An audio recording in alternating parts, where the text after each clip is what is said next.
ஜெபத்தை பற்றி தேவன் மிக அதிகமாக சொல்லியிருக்கிறார் என்றால் நமக்கு அது மிக அதிகமாக தேவை என்பதை அவர் அறிந்திருப்பதால் தான் நமது தேவைகள் மிகவும் ஆழமானவை. ஆகவே நாம் பரலோகத்தில் போய் சேரும் வரைக்கும் ஜெபிப்பதை நாம் நிறுத்தவே கூடாது.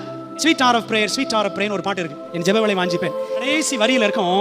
பரலோகம் போகும் பொழுது ஆண்டோட பிள்ளை என்ன சொல்லுவாங்கன்னா, farewell farewell sweet hour of prayer அப்படின்னு சொல்லுவாங்களாம். என் ஜெப நேரமே உனக்கு டாட்டா, நான் போயிட்டு வரேன், உனக்கு டாட்டா, நான் போயிட்டு வரேன். ஏன் தெரியுமா? பரலோகம் போனதுக்கு அப்புறம் என்ன தேவை கிடையாது, ஜெபம் தேவை கிடையாது. ஏன்? நம்ம யார் கூட இருக்க போறோம்?